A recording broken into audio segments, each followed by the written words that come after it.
Boa tarde a todos, aqui quem fala é Everton Cardoso, sou consultor sênior de pré-vendas na ArcServe Brasil e neste momento damos início a mais um de nossos webcasts. Gostaria de dar as boas-vindas a todos, agradecer a sua presença em nosso evento, peço que mantenham no decorrer da apresentação seus microfones no mudo, como eles se encontram agora, e que caso tenham qualquer tipo de pergunta, que utilizem as ferramentas do GoToWebinar para envio dessas perguntas através da opção Questions ou através do chat. Todas as perguntas serão respondidas ao final da apresentação, onde haverá um espaço aí realmente para esses esclarecimentos. Bom, nesse webcast de hoje, iremos abordar uma das novidades mais importantes da versão 6.5 do ArcServe UDP, que é a nossa maior integração com o ambiente de nuvem da Amazon, o AWS, onde nós veremos em um pouco mais de detalhes como funciona esse processo, quais são os pré-requisitos principais e quais são as limitações quando houver, para que vocês estejam preparados ao adotar essa funcionalidade, essa solução em seus ambientes. Antes, gostaria de fazer apenas uma rápida introdução sobre a ArcServe, para aqueles que não nos conhecem.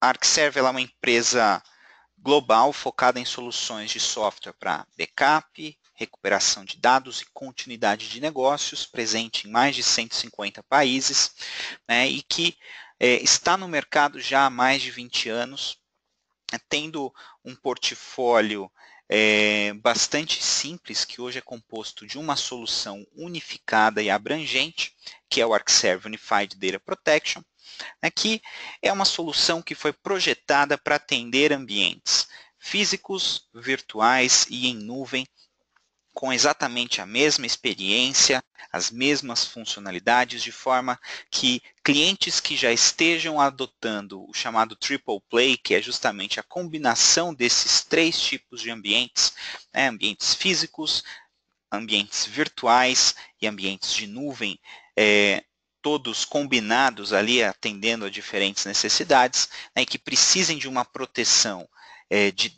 de seus dados dentro dessa estrutura, que possam confiar a ArcServe essa responsabilidade através do ArcServe UDP.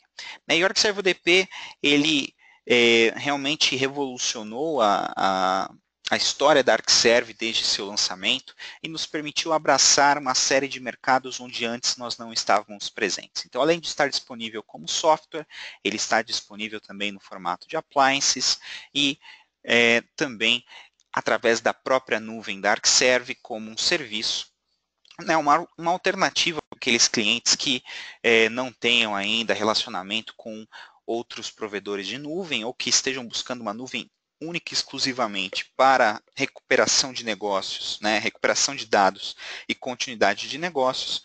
A ArcServe tem também hoje uma oferta nesse segmento.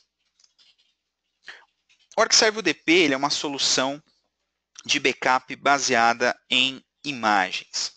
Então, isso significa que ele vai realizar o backup dos servidores do cliente por completo, sejam eles servidores físicos, Windows ou Linux, servidores virtuais baseados em VMware, Hyper-V, Zenserver ou outros, e mesmo servidores que já estejam na nuvem, por exemplo, dentro do AWS. O cliente tem a opção de, com o ArcServe UDP, realizar o backup da imagem desses servidores, armazenando isso num repositório de disco, que pode ser um repositório on-premises, na maior parte dos casos é um repositório on-premises, que pode inclusive ser o appliance da ArcServe, se o cliente assim desejar, e a partir desse backup ter ali uma série de opções de recuperação. Então, apesar do backup ser de imagem, o cliente tem ali a recuperação granular de arquivos, de pastas, de aplicações, bancos de dados. No caso de Exchange, ele tem também ali itens de e-mail, contatos, calendário e etc. Então, o cliente tem uma experiência de um backup tradicional, pelo menos no momento do restore, ele tem as mesmas opções de recuperação que ele teria num backup tradicional. Mas a grande vantagem do UDP trabalhar com esse conceito de backup por imagem é que ele é capaz de trazer essa imagem de volta, até mesmo num hardware diferente do original, né, ou dentro de uma infraestrutura de virtualização, para que o cliente tenha uma continuidade de seus negócios no evento de um desastre. E nós fazemos isso através de duas funcionalidades dentro do ArcServe UDP. A primeira delas é o chamado Instant VM, ou Instant Virtual Machine, que é uma máquina virtual instantânea criada pelo UDP dentro de um ambiente de virtualização no momento em que ocorre um desastre. Então, clientes que tenham, por exemplo, seus backups baseados no UDP, armazenando esses backups em disco, caso passem por uma situação de desastre e determinado servidor fique indisponível, é possível solicitar ao UDP que crie dentro de um ambiente VMware ou dentro de um ambiente Hyper-V, e agora na versão 6.5, dentro do EC2 da Amazon, uma cópia, uma máquina virtual, ou no caso do EC2, a nomenclatura correta seria uma instância, que vai ser alimentada a partir dos dados que estão no backup, ou seja, o repositório de backup do ArcServe UDP vai ser apresentado para esse servidor virtual, ou para essa instância, lá no caso do AWS, e vai ser utilizado esse repositório como disco daquele servidor, para que ele seja iniciado diretamente da imagem de backup que está armazenada. Dessa forma, é possível em poucos minutos ter ali aquele servidor novamente disponível e novamente funcional para reestabelecer uma determinada aplicação. Até a versão 6, isso era possível apenas em ambientes VMware e Hyper-V, e agora, na versão 6.5, é também possível dentro da AWS. Nós vamos ver em seguida, em mais detalhes, como essa funcionalidade atua no caso do AWS. A outra opção de recuperação rápida que nós oferecemos com o ArcServe UDP é o Virtual Standby, que é a conversão prévia, logo após o backup. Então, ela entra como uma tarefa do plano do ArcServe UDP, uma sequência ali na execução daquele backup, para que após o término do backup em disco, imediatamente essa imagem gerada pelo UDP seja aberta e convertida em uma máquina virtual VMware ou Hyper-V, ou agora na versão 6.5, em uma instância EC2 dentro do AWS. Então, hoje, nós oferecemos essas duas possibilidades quando nós trabalhamos com o ambiente da Amazon. E não é só isso que veio na versão 6.5 em relação ao AWS.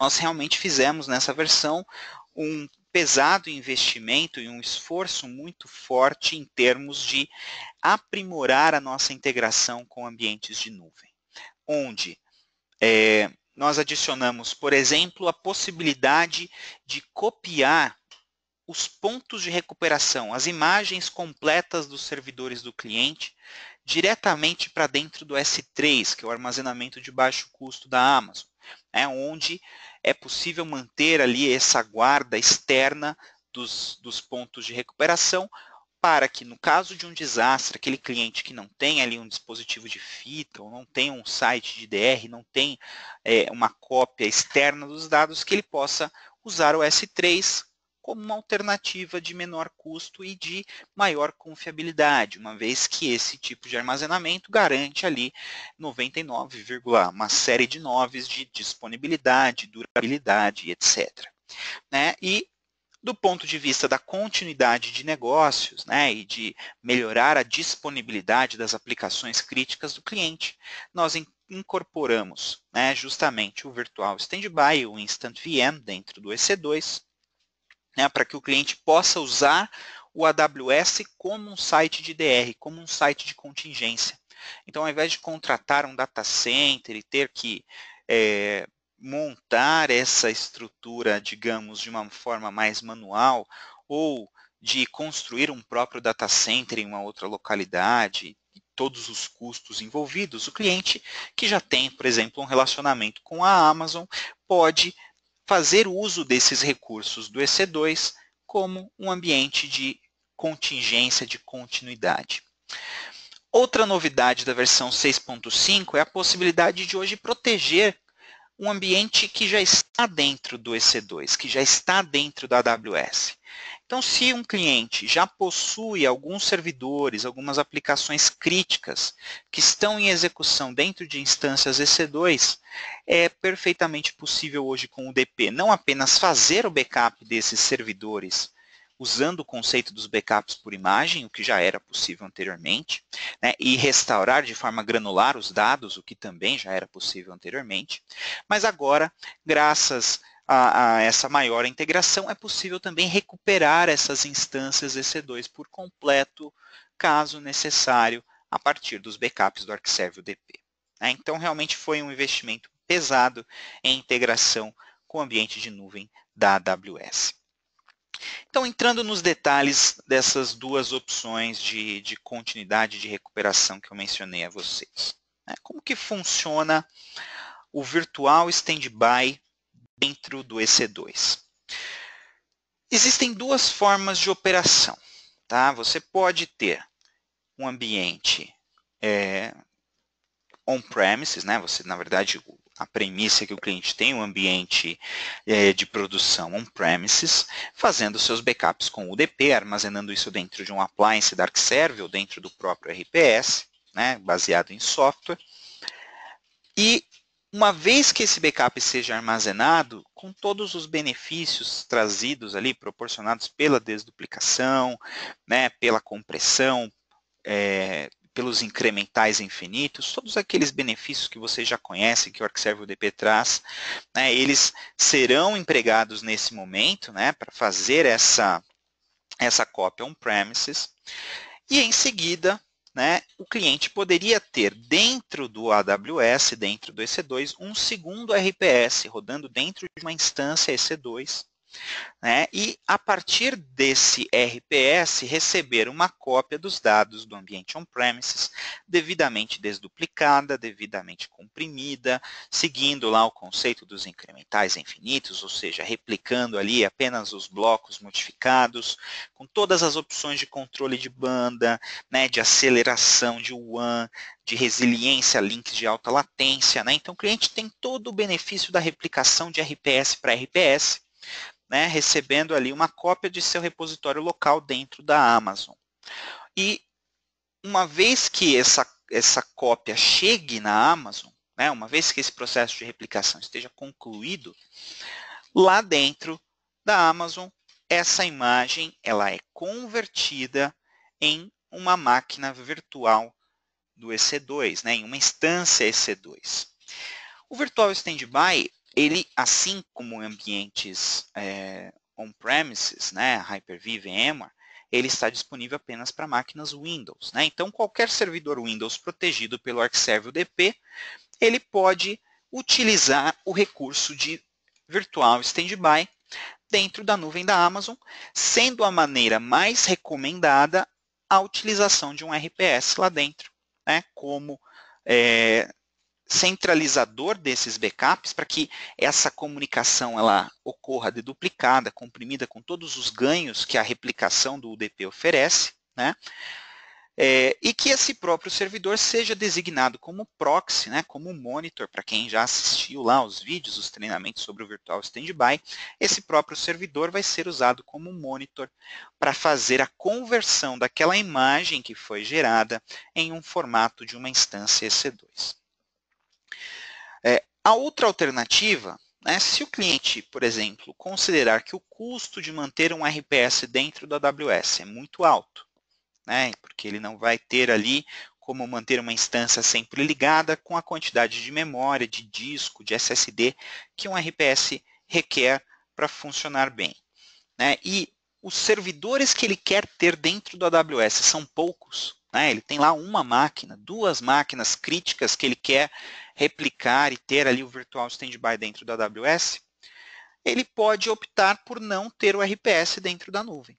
Ele vai precisar apenas de uma instância EC2 aqui ligada, uma instância com o sistema operacional Windows, o agente do Arcserve UDP instalado, para atuar como um proxy, né? E aí, a partir do ambiente on-premises, esse proxy ele vai ser usado para orquestrar a criação de uma instância EC2 dentro do AWS e montar os volumes EBS dessa instância nesse proxy inicialmente, para que eles sejam alimentados com os dados daquele servidor que está sendo usado como origem do Virtual Standby diretamente através da internet, através da WAN. A desvantagem de não ter o RPS na nuvem é que os dados serão reidratados na origem, ou seja, o dado, digamos que o cliente tenha lá uma massa naquele servidor que ele está enviando de 100 gigas, e que com a desduplicação aqui no RPS, isso caiu para 30 gigas. Se ele tiver o RPS na nuvem, o que ele vai enviar pelo link são 30 gigas. Sem o RPS, o que ele vai enviar são os 100 gigas, que é o tamanho original. Isso vai ser reidratado aqui na origem e vai ser enviado sem qualquer deduplicação ou compressão. Apenas criptografia, é claro, para garantir a segurança dos dados. Outra desvantagem é que, ao utilizar o RPS dos dois lados, o cliente tem a resiliência a quedas no link. Se o link apresenta uma interrupção ou qualquer tipo de problema, a replicação ela é retomada exatamente do ponto da falha. Já no caso do Virtual Standby, gravando diretamente dentro do EC2, sem a presença do RPS dentro da nuvem, ele não tem essa resiliência. Se o processo apresentar uma falha no decorrer de sua execução, ele vai ter que ser reiniciado do zero na próxima vez que for executado um outro backup. Então, isso acaba tornando essa prática, essa topologia um pouco mais complicada, especialmente se a gente analisar a qualidade dos nossos links aqui no Brasil, que deixa muito a desejar, na maior parte dos casos não são links confiáveis e apresentam uma série de limitações. Então, o cliente tem como trabalhar das duas formas, ele tem apenas que pesar os prós e contras de cada uma dessas situações.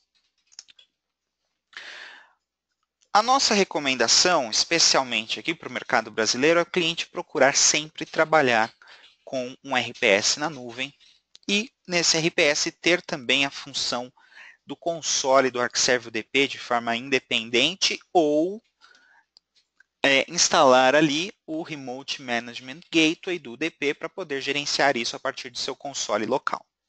Se o cliente fizer isso a partir de um console local, ele vai ter apenas um plano, que vai ser um plano com uma tarefa de backup de Windows baseada em agente ou uma tarefa de backup sem agentes de máquinas virtuais VMware ou Hyper-V cujo sistema operacional seja o Windows, seguido por uma tarefa de replicação simples, caso ele tenha lá o Remote Management Gateway, ele vai visualizar esse RPS que está na nuvem dentro do mesmo console on-premises, vai criar uma tarefa de replicação simples e, em seguida, configurar ali a tarefa de Virtual Standby, apontando para o proxy que está dentro do AWS, que está dentro de uma instância EC2. Caso ele opte por ter um console separado na AWS, ele vai trabalhar com dois planos, um de cada lado.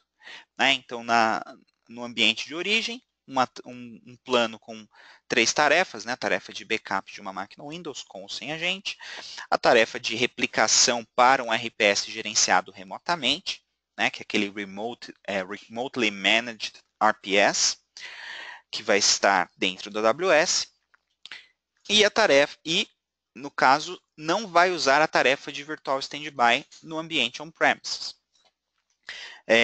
E do lado da AWS, ele vai ter a tarefa de receber a replicação a partir de um RPS gerenciado remotamente, então para publicar ali aquele RPS para o mundo, para que ele possa receber esses dados, seguido da tarefa de Virtual Standby lá do outro lado.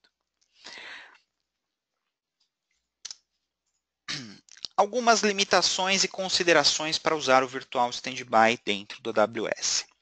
A primeira delas, é claro, os sistemas operacionais suportados são apenas aqueles que tanto o UDP quanto a AWS suportam. Então, o cliente que tenha, por exemplo, um Windows 2000 não vai conseguir fazer isso com o Arcserve UDP, né, porque nem a Amazon e nem o próprio UDP suportam o Windows Server 2000. Né, então, é preciso verificar essa questão. Né, e um outro detalhe importante, se as máquinas originais do cliente forem servidores físicos, ou se ele está usando ali virtualização, VMware, Hyper-V nas últimas versões, já criando as máquinas virtuais com aquele firmware UEFI, né, aquela inicialização baseada em UEFI ao invés do BIOS tradicional, né, ele não vai conseguir usar essa funcionalidade porque o AWS não suporta inicialização com firmware UEFI. Né, então, ele não vai ter a possibilidade de fazer essa conversão.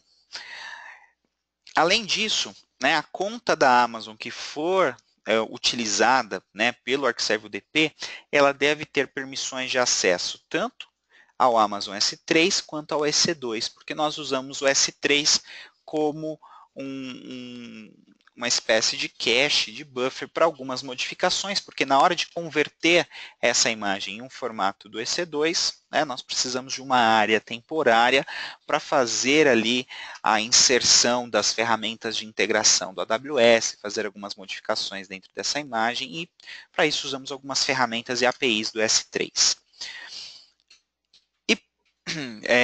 Como pré-requisito, né, para um servidor Windows ser convertido em uma instância EC2 dentro do AWS, ele deve ter ali o .NET Framework 4.5 previamente instalado na máquina de origem, para que seja possível instalar os drivers PV da Amazon. Né, então, no Windows 2012 em diante, isso já é nativo, né, já vem padrão pela Microsoft, assim que o Windows está instalado, ele já vem com o .NET Framework 4.5. Nas versões anteriores, né, na 2008 R2, na 2008 R1, na 2003, é preciso instalar separadamente o .NET Framework 4.5 antes de tentar realizar a conversão com o Virtual Standby. Para servidores Linux, o UDP ele oferece dentro do AWS apenas a opção do Instant VM, que, ao contrário do que acontece no Instant VM num ambiente on-premises, no caso da Amazon, o Instant VM está disponível apenas para Linux. Então, clientes que tenham servidores Linux só têm acesso ao Instant VM, e clientes que tenham servidores Windows não têm acesso ao Instant VM, só têm acesso ao Virtual Standby. Né? Então, acaba havendo essa distinção entre as plataformas que o cliente vai ter que administrar.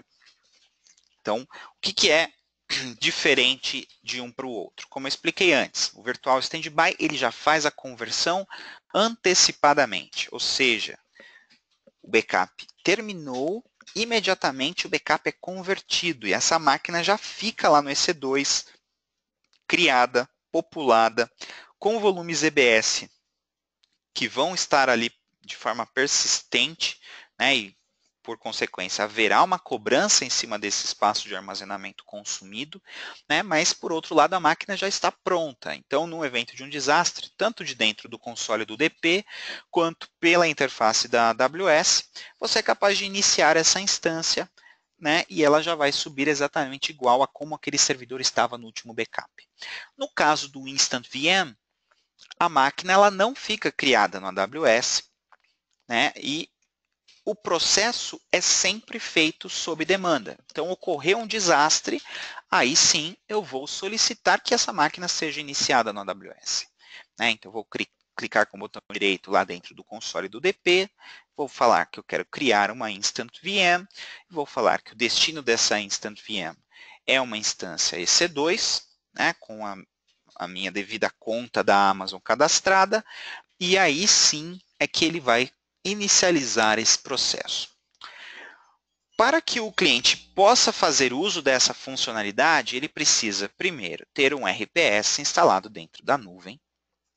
Né? Esse RPS tem que ter ali a réplica dos backups do Linux que ele deseja converter. Então, no caso do Linux e do Instant VM, dentro da AWS, o RPS na nuvem é uma premissa, ele é obrigatório.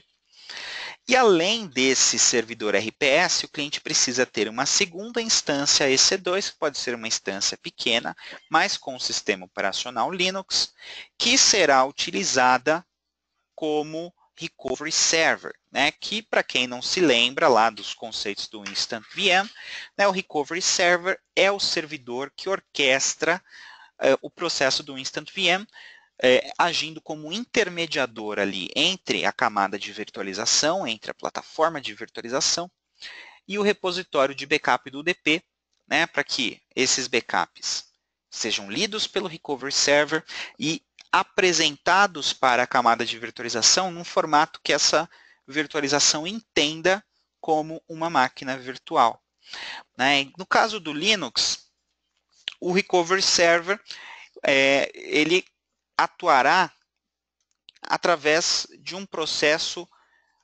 de Instant BMR, né, de BMR instantâneo dentro da Amazon. Então, o que ele vai fazer aqui? Na hora que você iniciar o processo de Instant VM de uma máquina Linux no AWS, esse Recovery Server será acionado, ele integrará com as APIs da Amazon, vai criar ali uma instância, né, EC2, e aí ele vai dar o boot nessa instância EC2 pela rede usando o PXE em uma imagem de recuperação da ArcServe.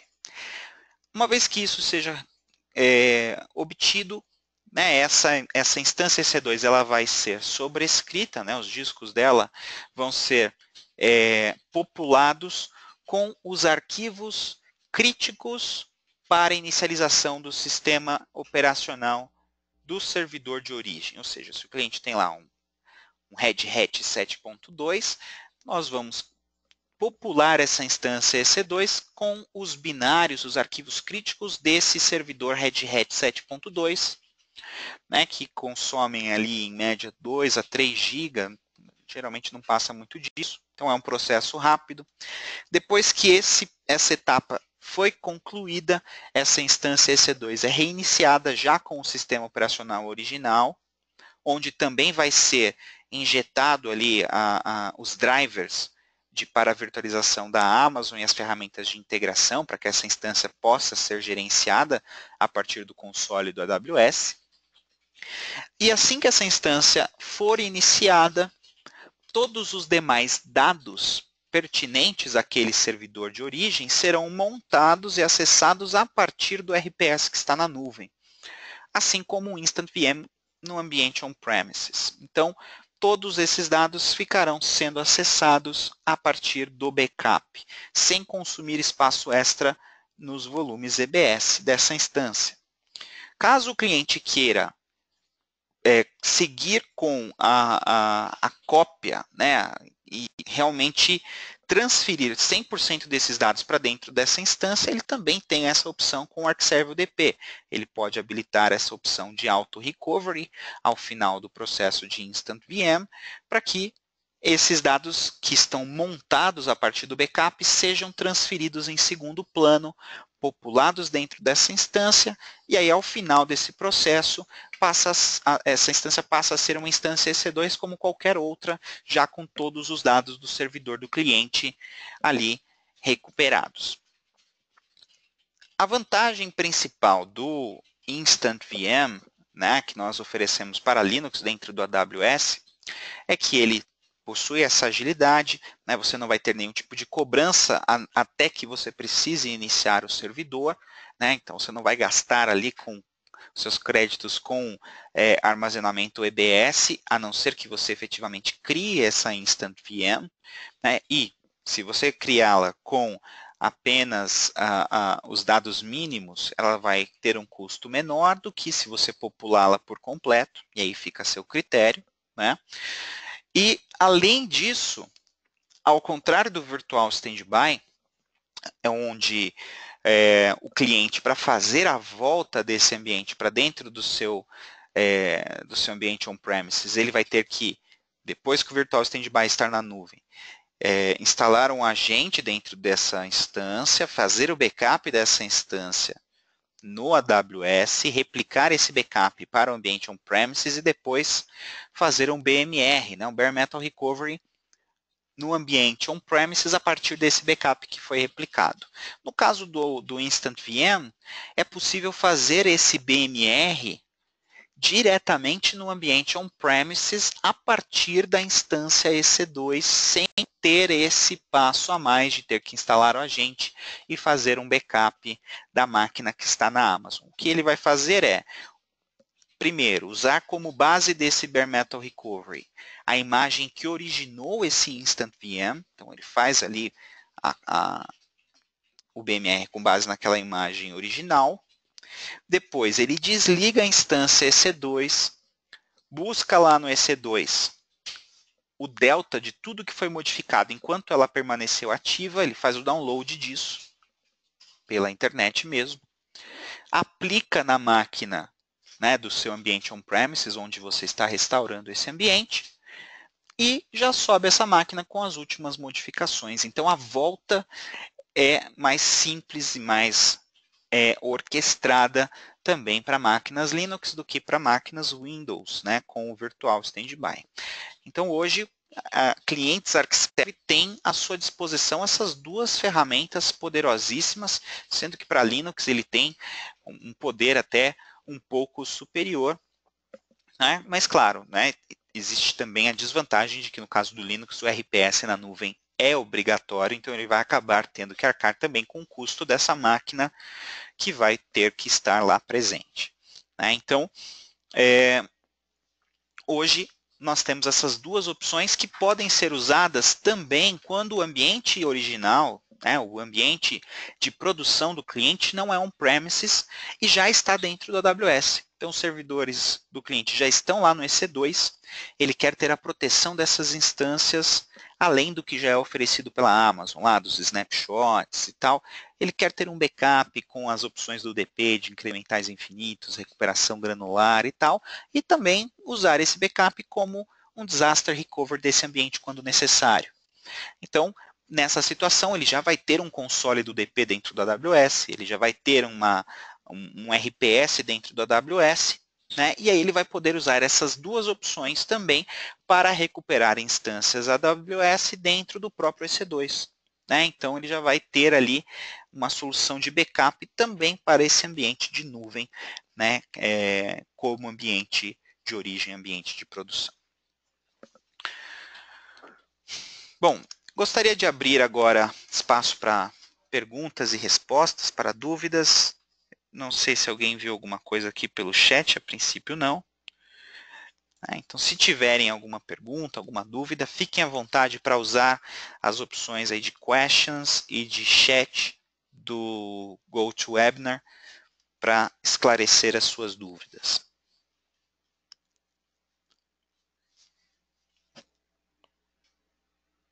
Fábio perguntou se ele pode dizer que o Instant VM é igual ao Instant BMR. De certa forma, sim, Fábio, você pode, né, porque o processo de Instant VM para máquinas Linux, especialmente dentro do AWS, ele é um Instant BMR. Né, ele vai criar ali a máquina, vai dar o boot nela pela rede, exatamente igual ao processo de Instant BMR. Mas é importante ter essa distinção entre os dois, porque, por exemplo, num ambiente on-premises, aí já o caso é um pouco diferente. Se o cliente, por exemplo, tem um servidor VMware, uma máquina virtual Linux dentro do VMware, e ele quer fazer um Instant BME, um Instant VM dessa máquina de volta dentro do VMware, aí o processo vai funcionar um pouco diferente, não vai ser um Instant BMR, aí ele vai realmente apresentar aquela máquina a partir do repositório de backup do DP direto ali para o host. E o mesmo vale ao restaurar uma instância, uma máquina virtual Hyper-V dentro do próprio Hyper-V. O processo de Instant BMR só vai ser usado no ambiente on-premises quando a origem é uma máquina física, né, para ser restaurada dentro de uma máquina virtual, e quando a recuperação é feita cross-platform, ou seja, pegar uma máquina VMware, subir no Hyper-V ou vice-versa. Tá? Então, são conceitos diferentes também por conta de que no Instant BMR, quando você faz puramente um Instant BMR, você tem que ter provisionado a máquina de destino dessa recuperação manualmente. Já no Instant VM, a máquina é criada para você automaticamente. Então, na verdade, são conceitos um pouco diferentes, mas que, no caso do AWS, e até em alguns outros casos, ele cria a máquina virtual para você, mas depois o resto do processo segue o mesmo fluxo e o mesmo conceito de um Instant PMR.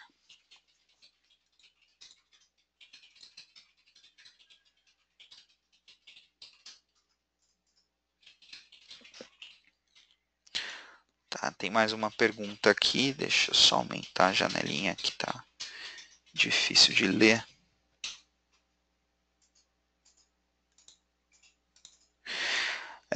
Também o Fábio perguntou se eu tiver um servidor SQL na EC2, quero proteger com o DP, como seria feito o licenciamento dele na nuvem? Bom, nesse caso, Fábio, você pode usar o licenciamento per server.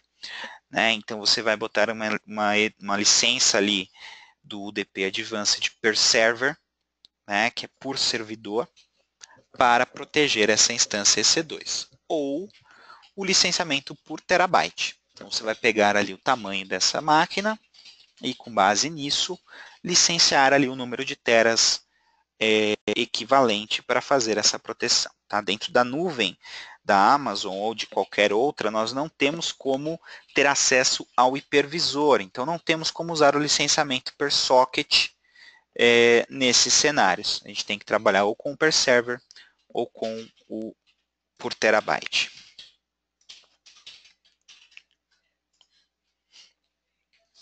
Alguém tem mais alguma pergunta?